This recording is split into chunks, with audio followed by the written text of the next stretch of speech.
The house is burning. The mask returns, and a familiar voice whispers, "This is gonna be fun." Could Stu Macher really be back, or has his legacy found a new killer? I'm Eric Boss, and today we're diving deep into the Scream 7 trailer, coming February 7th, 2026. This is the 7th chapter of the legendary Scream saga, and it brings back some familiar faces. Neve Campbell returns as Sidney Prescott, and for the first time, Kevin Williamson, the writer behind the original 1996 Wes Craven classic, is stepping into the director's chair. And yes, you probably recognized that voice, that chilling, unforgettable voice of Matthew Lillard as Stu Macher. But wait, how is that even possible? Let's break it all down, scene by scene, and uncover every hidden detail and Easter egg in this trailer. The trailer opens with a shot that fans will instantly recognize: Stu Macher's house in Woodsboro, California. This was the site of the final bloodbath in the 1996 film, and it reappeared in Scream 5. Now, decades later, it's been turned into a dark tourist attraction, a psycho killer B&B. The franchise once again leans into its signature commentary, this time about how society profits of horror, tragedy, and death. Inside this Airbnb, the walls are covered with props and posters from the Stab movie series. Two new characters arrive, Jimmy Tatro and Michelle Randolph. On the floor, two chalk outlines mark where Richie Kirsch and Amber Freeman died in Scream 5. But the house looks different now. It's been restored to its 1996 look, with that red wallpaper and eerie lighting. The couple explores the house, taking selfies, joking around, even lying down where Billy Loomis died. It's creepy but playful. At first, around them, movie posters from Stab 4, 5, and 6 hang on the walls. We even spot Gale Weathers' framed books, tying back to Scream 1 and 3. Then they notice something strange.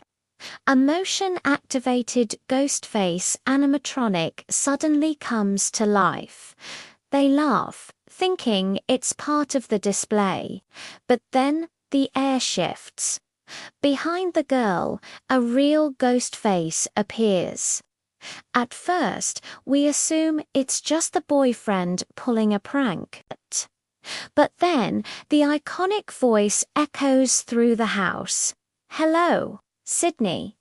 Yes, Roger L. Jackson, the original voice of Ghostface, is back. The trailer cuts to chaos. The girl runs upstairs, screaming. The killer follows, blade in hand. She throws a lamp at his head, shatters, sparks flying. He falls over the railing, crashing onto the floor below. She grabs the chandelier, trying to swing to safety, but it's too late. She slips and lands right on his knife. A brutal, shocking moment.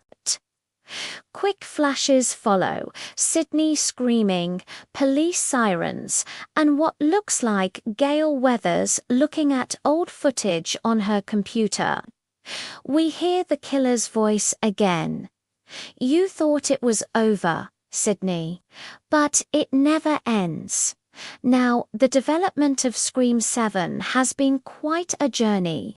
The fifth and sixth movies were directed by Radio Silence, but they left the project in August 2023. Christopher Landon, director of Happy Death Day, stepped in but didn't stay long. Melissa Barrera was fired, and then Jenna Ortega exited. The movie had lost its core team and cast. So the studio reimagined the story, and in March 2024, they announced that Kevin Williamson, the original screenwriter, would return this time as director. Under his direction, Scream 7 brings back Neve Campbell as Sydney, Courtney Cox as Gail, and even David Arquette as Dewey, though how Dewey returns is a mystery. They'll be joined by Mindy and Chad Mix-Martin, played by Jasmine Savoy Brown and Mason Gooding, and new faces like Joel McHale as Sydney's husband Mark, and Isabella May as their daughter Tatum. Fun detail. Sydney naming her daughter Tatum is a touching tribute to her best friend from the first film. Now, let's talk about what we see in the trailer.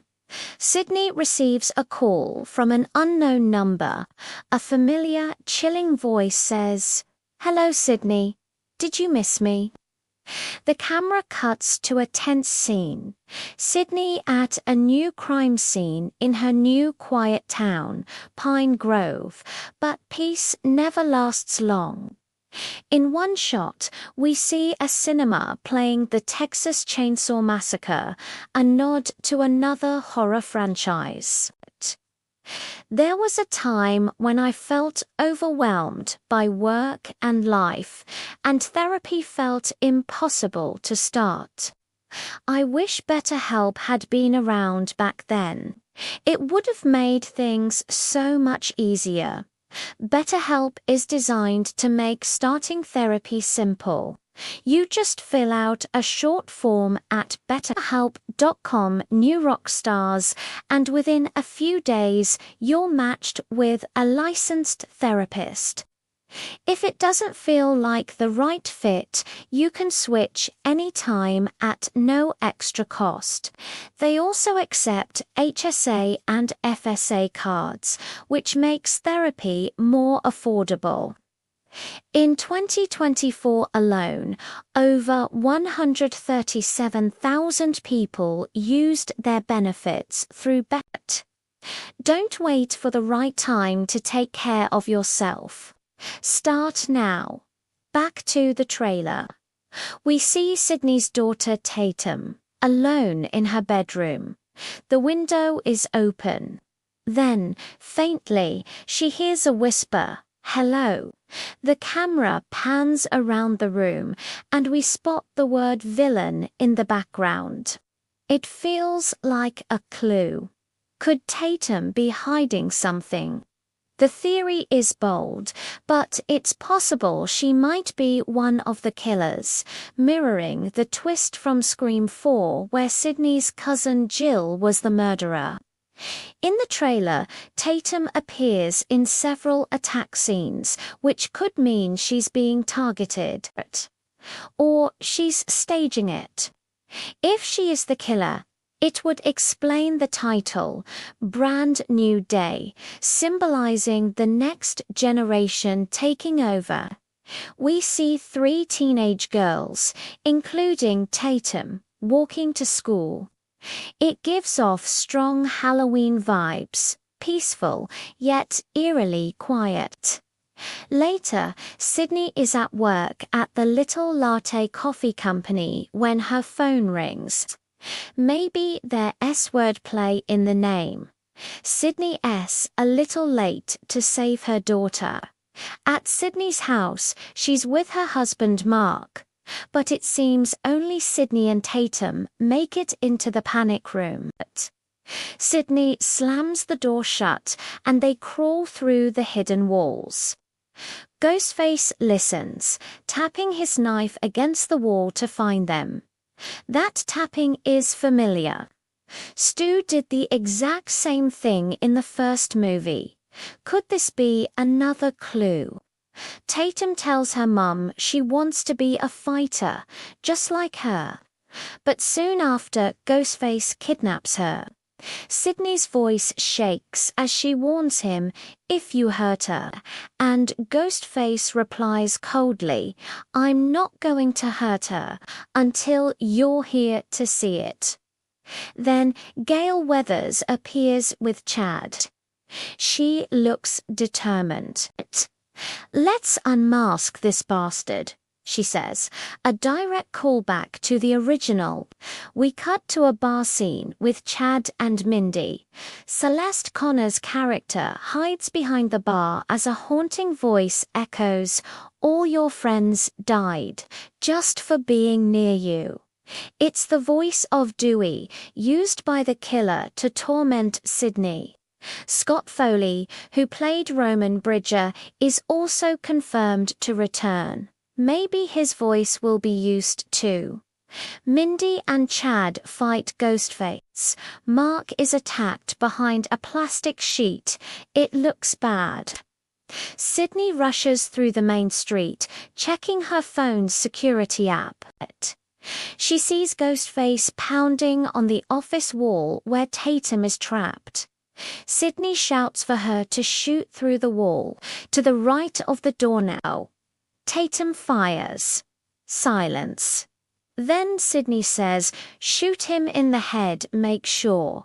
But just like the first film, Ghostface rises again. The trailer ends in chaos. A bloody body is dragged across the floor.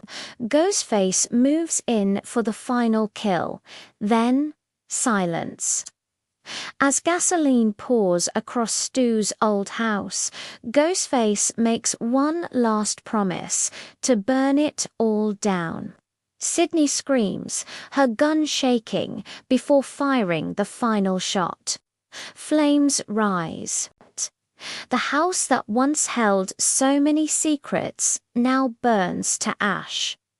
Ghostface walks away through the fire. As the Scream 7 title appears, the smoke twists into the shape of Ghostface's eyes and mouth. Then a chilling voice echoes, "This is gonna be fun." It's unmistakably Matthew Lillard, but how? Let's be honest, Stu is dead. Scream has never been a franchise where people come back from the grave, so I don't think Stu himself is the killer. But here's what's more likely. Someone connected to Stu, a relative, a sibling, or even a cousin could be behind the mask. Hopefully not a secret twin brother. What's more interesting is the idea that this killer could be inspired by Stu, idolizing his legacy. And maybe, just maybe, there's more than one killer again, someone close to the victims. Could it be Joel McHale's character? Maybe he's secretly connected to Stu's past. Whatever the truth is, this trailer clearly sets up Scream 7 as a full circle return. What do you think? Could Stu's legacy be living on through someone else? Let me know your theories in the comments. And if you haven't already, check out my full Easter egg breakdown of the original Scream, linked right here. Thanks for watching, and a huge shout out to our channel members. I'm Boss, and I'll see you in the next one.